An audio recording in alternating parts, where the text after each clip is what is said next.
안녕하세요, 여러분. 오늘도 이렇게 만나 뵙게 되어 참 반갑습니다. 제가 오늘 여러분과 나누고 싶은 이야기는 우리 마음 깊은 곳에 자리 잡고 있는 아주 중요한 주제입니다. 바로 용서와 평화에 관한 이야기예요. 살다 보면 참 많은 사람들을 만나게 되죠. 가족, 친구, 이웃, 동료들.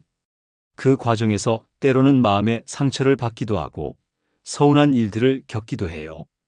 그런 마음들이 쌓이고 쌓여서 어느새 우리 가슴 한편에 무거운 돌덩어리처럼 자리 잡고 있는 경우가 많습니다. 혹시 이런 마음 가져보신 적 있으신가요?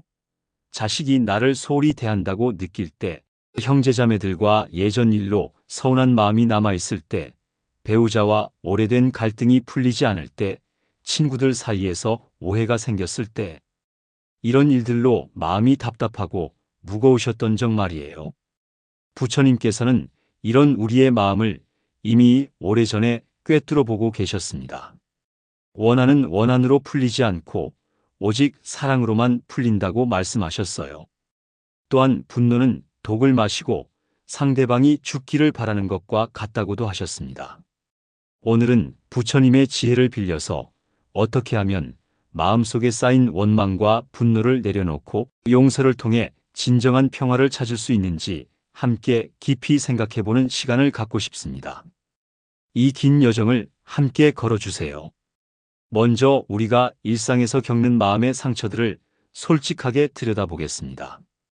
이런 이야기들이 낯설지 않으실 거예요. 자식들과의 관계에서 오는 서운한 말이에요.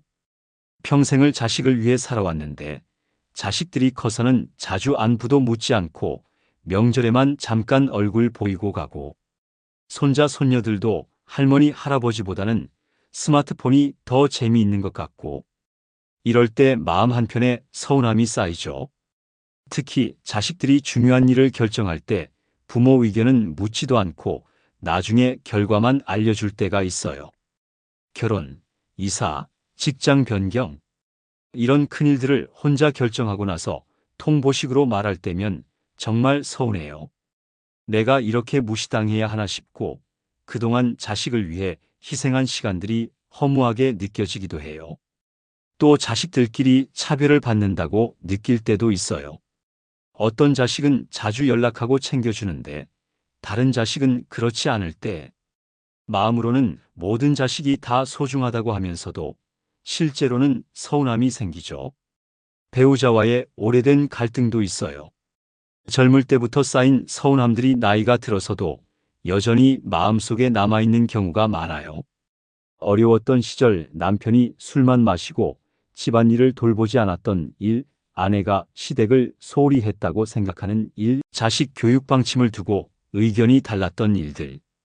이런 일들이 수십 년이 지났는데도 가끔씩 마음속에서 되살아나요. 그때 왜 그랬을까? 좀 더 이해해 줄 수는 없었을까 하는 생각들이 들면서 마음이 복잡해져요. 형제자매들과의 갈등도 빼놓을 수 없어요. 부모님 재산 문제, 부모님 돌봄 문제, 제사나 차례 같은 집안 일들. 이런 것들로 형제자매들 사이에 금이 가는 경우가 참 많아요. 특히 부모님 돌봄을 놓고 서로 책임을 미루거나 한 사람에게만 부담이 집중될 때 생기는 원망. 경제적으로 여유가 있는 형제는 돈으로만 해결하려 하고 시간적 여유가 있는 형제는 몸으로만 돌보려 할 때 생기는 갈등들이에요. 친구들과의 관계에서도 서운함이 생겨요. 오랫동안 가깝게 지내던 친구가 갑자기 연락을 끊거나 모임에서 소외감을 느끼거나 친구들 사이에서 뒷말이 나돌 때 이런 일들로 상처받는 경우가 있어요. 이웃들과의 갈등도 있고요. 층간소음, 주차 문제, 아이들 문제. 작은 일로 시작된 갈등이 점점 커져서 서로 인사도 안 하게 되는 경우도 있어요. 이런 마음의 상처들이 쌓이면 어떻게 될까요? 처음에는 화가 나고 억울하고 분하죠. 그 다음에는 상대방을 원망하게 되고 시간이 지나면서 그 원망이 마음속에서 굳어져요. 밤에 잠자리에 들면 그런 일들이 자꾸 떠오르고 혼자서 속으로 화를 내기도 하고 복수하고 싶은 마음이 들기도 해요. 상대방이 나중에 후회하게 될 거라고 생각하면서 마음속으로 복수를 그리기도 하죠. 하지만 이런 마음들이 과연 우리에게 평화를 가져다 줄까요? 상대방은 아무렇지도 않게 지내는데 정작 원망하는 우리만 마음이 아프고 괴로워요. 부처님께서는 이런 우리의 마음을 정확히 꿰뚫어 보셨습니다. 원한을 품는 것은 뜨거운 숯을 손에 쥐고 상대방에게 던지려고 하는 것과 같다고 하셨어요. 상대방이 다치기 전에 먼저 내 손이 타버린다는 뜻이죠. 부처님께서 말씀하신 용서에 대한 가르침을 자세히 살펴보겠습니다. 원한은 원한으로 풀리지 않고 오직 사랑으로만 풀린다. 이것은 영혼불변의 진리다. 이 말씀은 부처님께서 가장 중요하게 여기신 가르침 중 하나예요. 우리는 보통 누군가가 나에게 나쁘게 했을 때 똑같이 갚아주려고 해요. 그래야 속이 시원하고 공정하다고 생각하죠. 하지만 부처님께서는 그렇게 해서는 절대 진정한 해결이 될 수 없다고 하셨어요. 원한으로 원한을 갚으면 그 원한은 더 커져서 돌아와요. 마치 메아리처럼요. 내가 큰 소리로 화를 내면 더 큰 소리로 화가 돌아와요. 그래서 갈등은 점점 커지고 상처는 더 깊어져요. 하지만 사랑과 자비로 원한을 풀면 그 사랑이 메아리가 되어 돌아와요. 처음에는 상대방이 변하지 않을 수도 있어요. 하지만 진심 어린 사랑은 언젠가는 상대방의 마음을 움직여요. 분노는 독을 마시고 상대방이 죽기를 바라는 것과 같다. 이 말씀도 정말 깊은 의미가 있어요. 분노와 원망을 품고 있으면 상대방은 아무렇지도 않은데 나만 괴로워해요. 밤잠을 설치고 식욕도 떨어지고 건강도 나빠져요. 마치 독을 마시는 것처럼 내 몸과 마음을 해치는 거죠. 그런데 그 독을 마시면서 상대방이 죽기를 바라요. 얼마나 어리석은 일인가요? 상대방은 멀쩡한데 나만 아파하고 있어요. 용서하지 못하는 마음은 자신을 감옥에 가두는 것과 같다. 부처님께서는 이렇게도 말씀하셨어요. 원망과 분노에 사로잡혀 있으면 자유롭지 못해요. 항상 그 일이 마음에 걸려서 다른 일에 집중할 수 없어요. 새로운 관계를 만들기도 어렵고 행복을 느끼기도 힘들어요. 반대로 용서를 하면 그 감옥에서 벗어날 수 있어요. 마음이 자유로워지고 평화로워져요. 그런데 여기서 중요한 것은 용서의 진정한 의미를 이해하는 거예요. 많은 분들이 용서에 대해 잘못 생각하고 계세요. 용서는 상대방을 위한 것이 아니라 나를 위한 것이에요. 이것이 가장 중요한 포인트예요.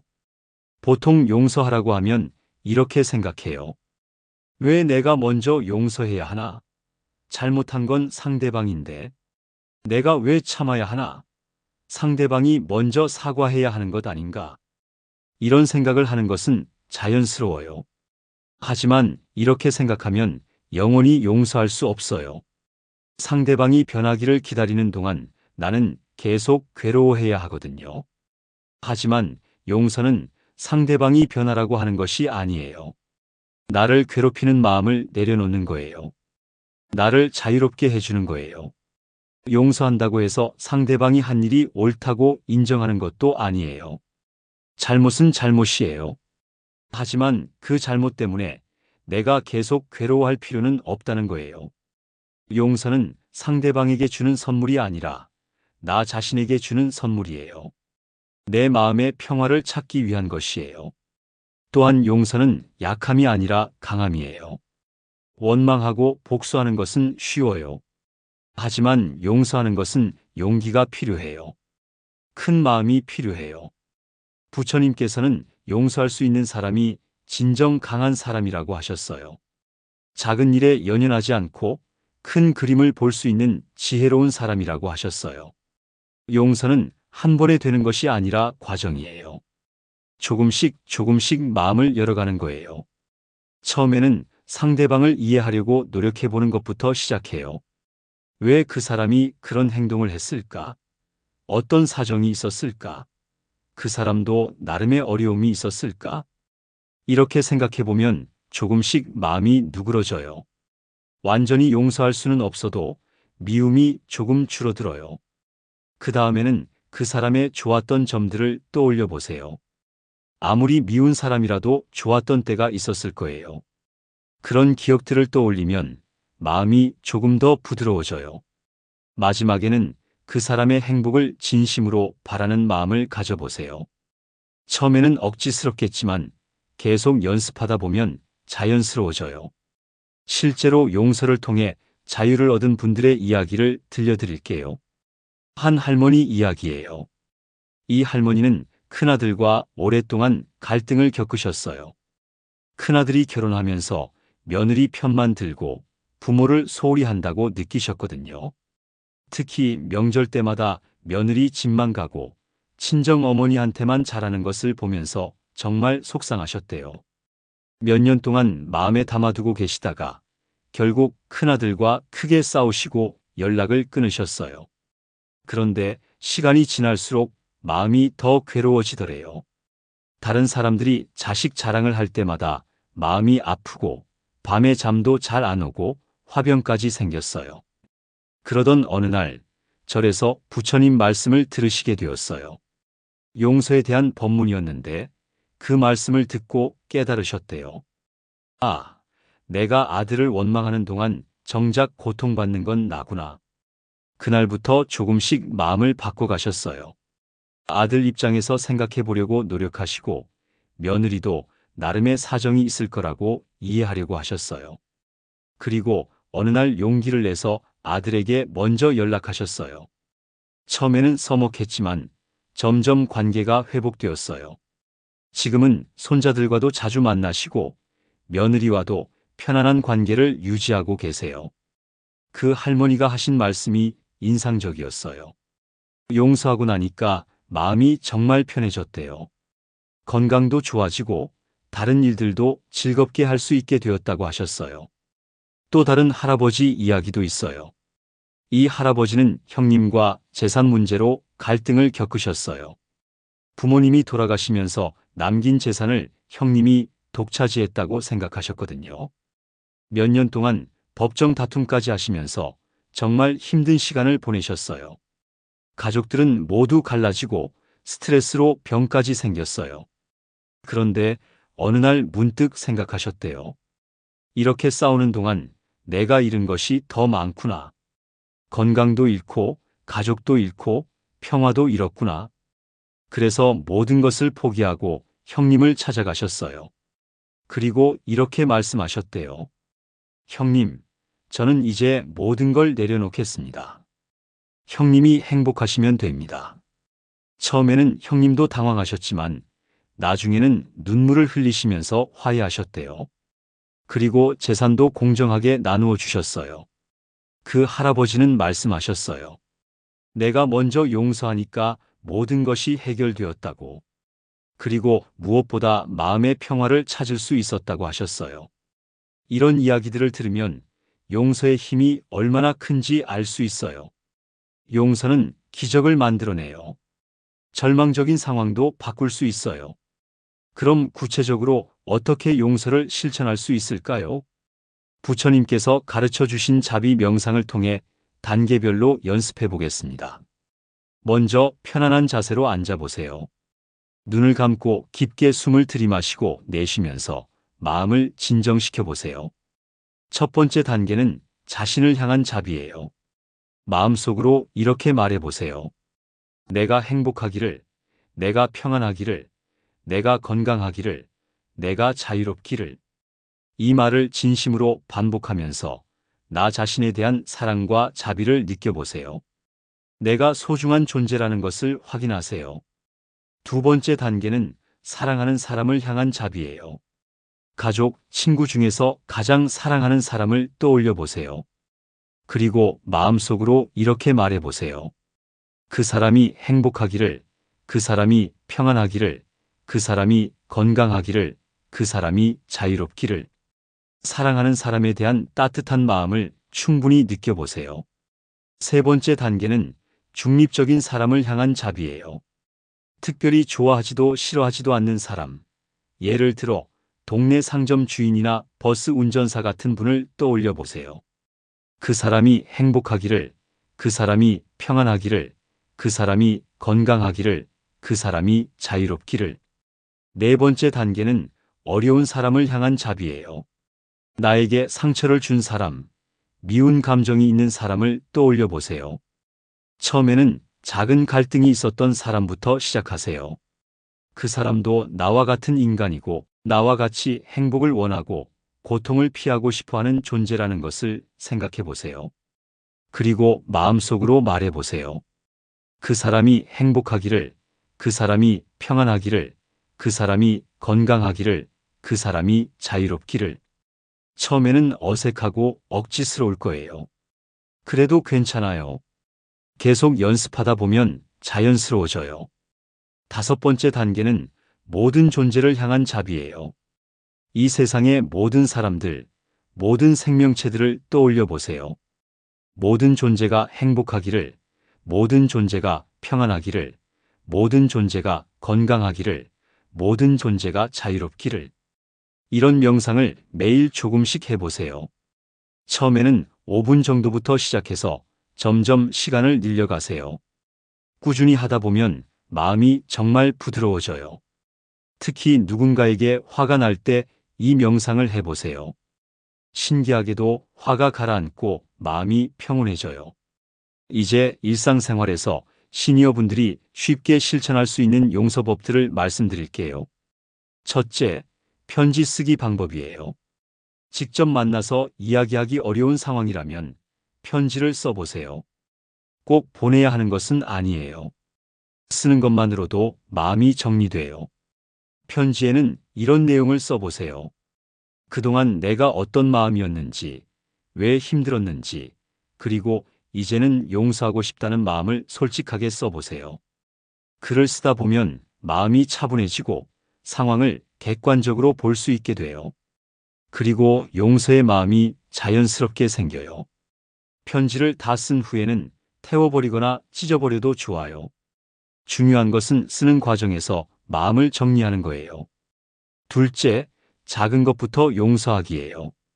갑자기 큰 상처를 용서하려고 하면 어려워요. 대신 작은 일부터 연습해 보세요. 버스에서 발을 밟은 사람, 마트에서 새치기 한 사람, 소음을 낸 이웃. 이런 작은 일들부터 용서해 보세요. 그러면 용서하는 능력이 점점 커져요. 셋째, 상대방의 입장에서 생각해 보기예요. 왜 그 사람이 그런 행동을 했을까? 어떤 어려움이 있었을까? 이런 식으로 생각해 보면 이해할 수 있는 부분이 생겨요.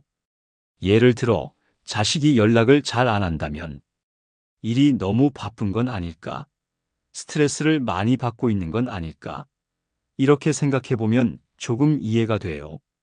넷째, 감사한 일 찾아보기예요. 그 사람에게 미운 감정이 있더라도 감사했던 일들도 분명히 있을 거예요.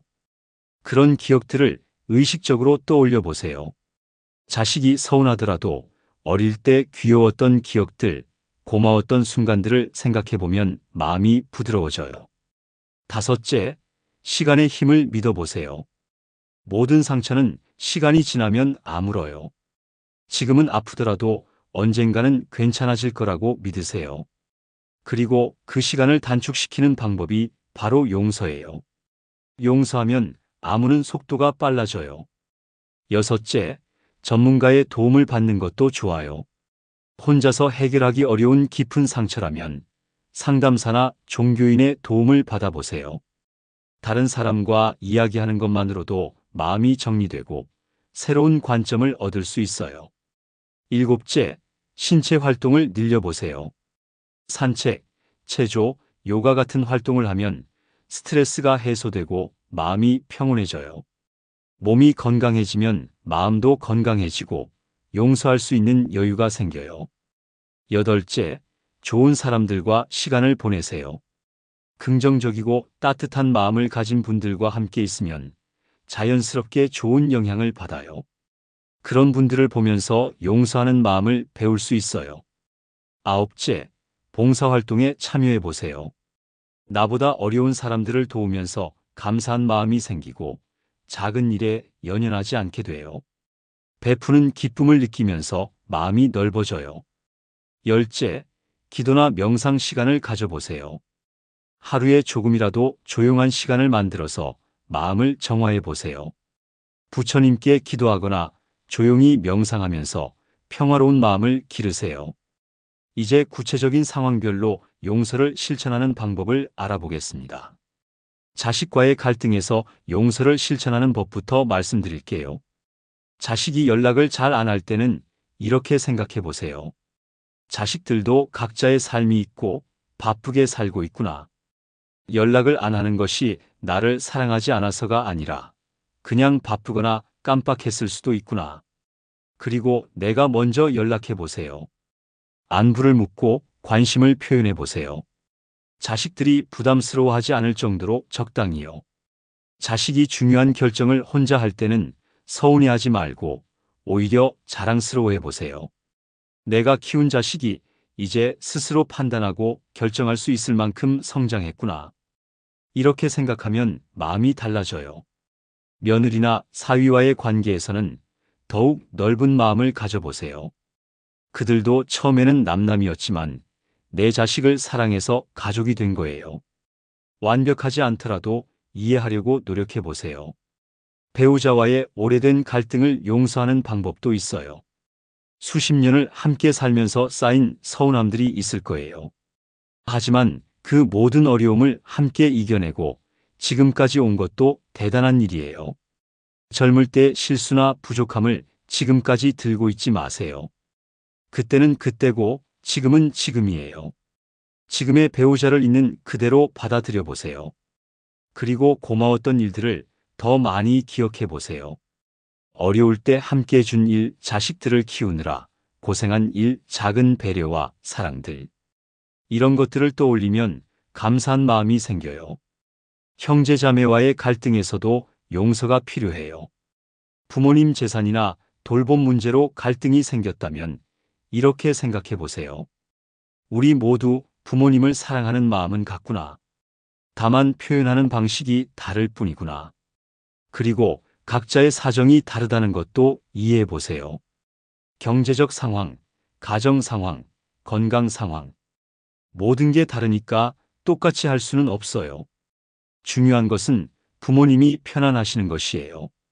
형제자매들이 싸우는 것을 보시면 부모님 마음이 더 아프실 거예요. 친구와의 갈등에서는 이렇게 접근해 보세요. 오래된 친구와 서운한 일이 생겼다면 그동안 쌓인 우정을 생각해 보세요. 한 번의 실수나 오해로 모든 것을 무너뜨리기에는 아까워요. 먼저 연락해서 대화해 보세요. 서로 오해가 있었을 수도 있고 사과할 일이 있으면 사과하세요. 나이가 들수록 좋은 친구들은 더 소중해져요. 이웃과의 갈등에서는 작은 배려부터 시작해 보세요. 층간 소음이나 주차 문제 같은 것들로 갈등이 생겼다면 상대방도 나름의 사정이 있을 거라고 생각해 보세요. 그리고 내가 먼저 배려하는 모습을 보여주세요. 인사를 따뜻하게 하고 작은 선물을 나누고 서로 도움이 될 일이 있으면 도와주세요. 이제 용서할 때 주의해야 할 점들도 말씀드릴게요. 첫째, 무조건 참는 것이 용서는 아니에요. 계속 상처를 받으면서도 참고만 있는 것은 용서가 아니라 포기예요. 건강한 경계선을 설정하면서 용서하는 것이 중요해요. 둘째, 용서했다고 해서 과거의 일을 완전히 잊을 필요는 없어요.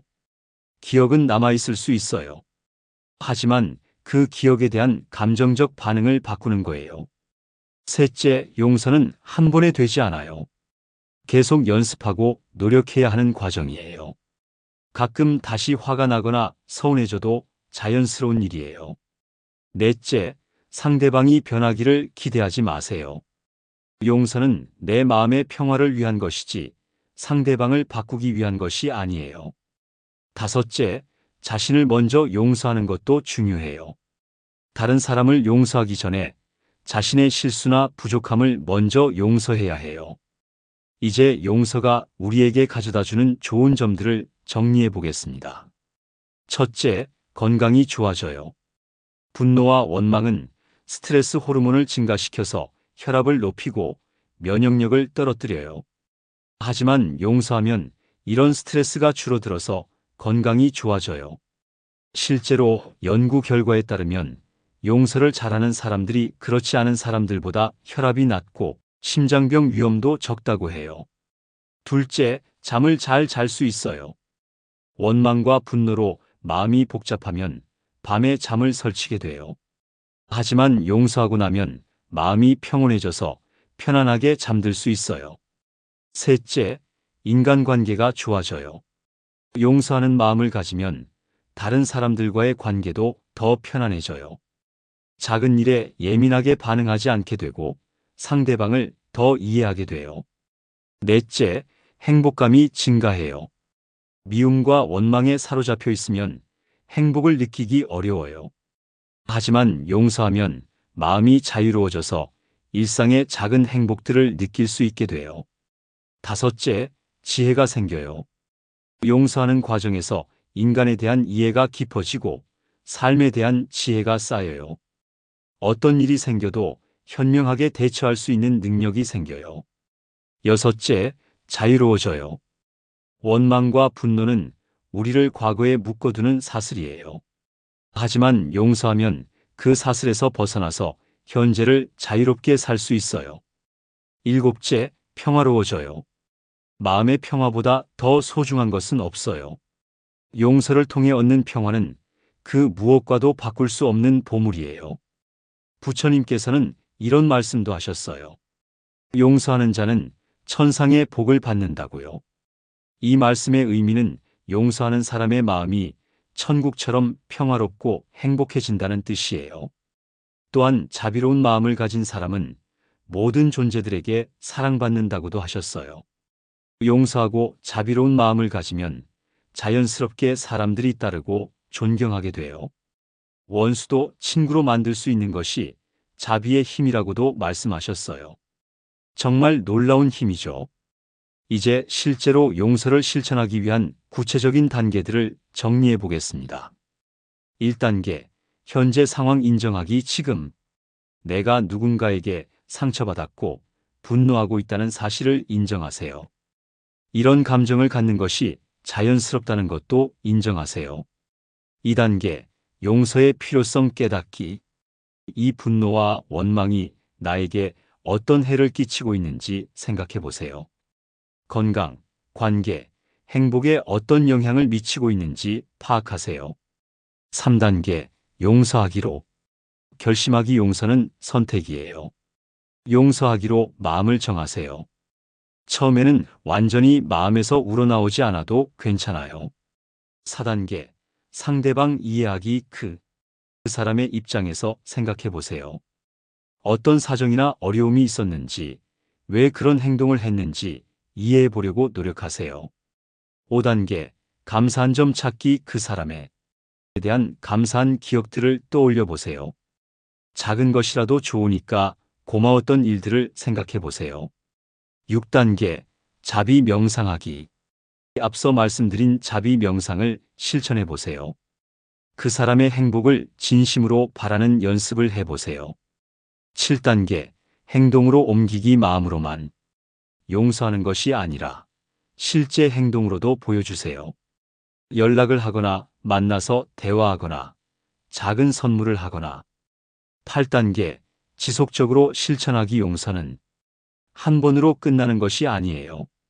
계속 연습하고 실천해야 해요. 가끔 다시 화가 나더라도 포기하지 마세요. 이런 과정을 천천히 따라해 보세요.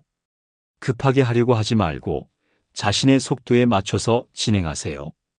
때로는 전문가의 도움이 필요할 수도 있어요. 너무 깊은 상처라면 혼자서 해결하려고 하지 말고 상담을 받아보는 것도 좋은 방법이에요. 또한 같은 마음을 가진 사람들과 함께 모임을 갖는 것도 도움이 돼요. 서로 경험을 나누고 격려하면서 용서의 힘을 기를 수 있어요. 종교적인 모임에 참여하는 것도 좋아요. 부처님의 가르침을 함께 공부하고 실천하면서 용서하는 마음을 기를 수 있어요. 이제 일상에서 용서하는 마음을 기르는 작은 습관들을 말씀드릴게요. 매일 아침 일어나서 오늘 하루는 누군가를 미워하지 않고 지내겠다고 다짐해 보세요. 작은 일에 화내지 않고 이해하려고 노력하겠다고 마음먹어 보세요. 버스나 지하철에서 실수로 발을 밟은 사람에게 미소로 괜찮다고 말해 보세요. 마트에서 새치기 하는 사람을 보면 그 사람도 급한 일이 있을 거라고 생각해 보세요. 이런 작은 연습들이 쌓이면 큰 일에서도 용서할 수 있는 능력이 생겨요. 또한 매일 밤 잠자리에 들기 전에 오늘 하루 용서한 일들을 떠올려 보세요. 작은 것이라도 좋으니까 용서하고 이해한 일들을 생각해 보면서 자신을 칭찬해 주세요. 그리고 아직 용서하지 못한 사람이 있다면 그 사람을 위해 기도해 보세요. 그 사람이 행복하기를 바라는 마음을 가져보세요. 처음에는 억지스럽겠지만 계속 하다 보면 자연스러워져요. 그리고 신기하게도 그 사람에 대한 마음이 정말 부드러워져요. 독서도 도움이 돼요. 용서에 관한 책들을 읽어보세요. 다른 사람들의 경험담을 통해서 용서의 힘을 느낄 수 있어요. 특히 부처님의 가르침이 담긴 책들을 읽으면 용서에 대한 지혜를 얻을 수 있어요. 음악을 듣는 것도 좋아요. 마음을 평온하게 해주는 음악, 자비로운 마음을 일으키는 음악을 들으면서 용서하는 마음을 기르세요. 자연과 함께하는 시간도 중요해요. 산책을 하거나 공원에 앉아서 나무와 꽃들을 바라보세요. 자연은 무조건적인 사랑을 보여줘요. 그런 자연을 보면서 용서하는 마음을 배울 수 있어요. 이제 용서에 대한 오해들을 풀어보겠습니다. 첫 번째 오해는 용서하면 상대방이 이긴 것이라고 생각하는 거예요. 그런데 용서는 승부가 아니에요. 용서하는 사람이 더 현명하고 강한 사람이에요. 두 번째 오해는 용서하면 상대방의 잘못을 인정하는 것이라고 생각하는 거예요. 그렇지 않아요. 잘못은 잘못이에요. 하지만 그 잘못 때문에 내가 계속 괴로워할 필요는 없다는 거예요. 세 번째 오해는 용서하면 약해 보인다고 생각하는 거예요. 오히려 반대예요. 용서하는 것은 가장 강한 사람만이 할 수 있는 일이에요. 네 번째 오해는 용서하면 상대방이 또 같은 일을 할 것이라고 생각하는 거예요. 그럴 수도 있어요. 하지만 그것은 상대방의 선택이에요. 내가 통제할 수 있는 것은 내 마음뿐이에요.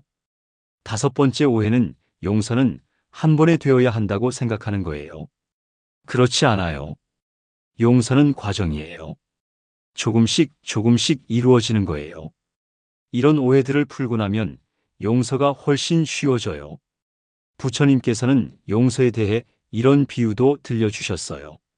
어떤 사람이 뜨거운 숯을 손에 쥐고 다른 사람에게 던지려고 했어요. 그런데 던지기도 전에 자신의 손이 타버렸어요. 원망과 분노도 마찬가지예요. 상대방을 해치려고 하지만 결국 자신만 다치게 돼요. 또 이런 비유도 하셨어요.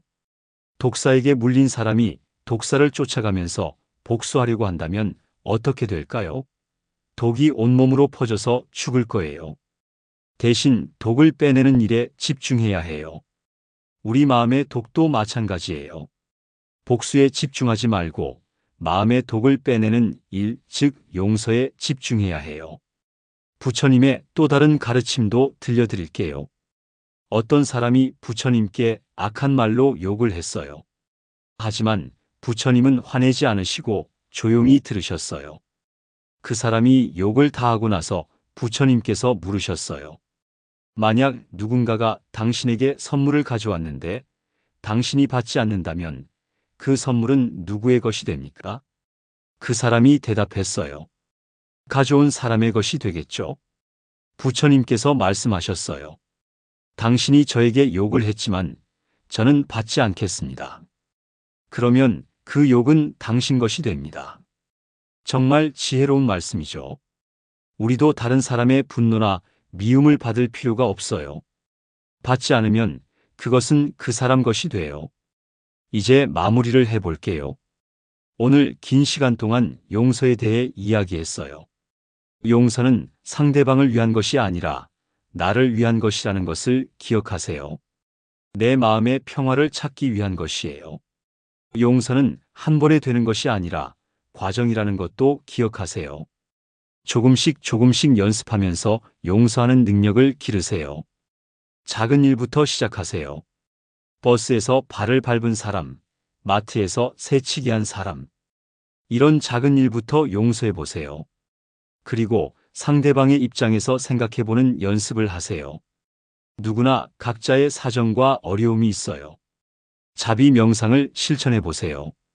매일 조금씩이라도 모든 존재의 행복을 바라는 마음을 가져보세요. 전문가의 도움도 받으세요. 혼자서 해결하기 어려운 깊은 상처라면 상담을 받아보세요. 좋은 사람들과 함께 하세요.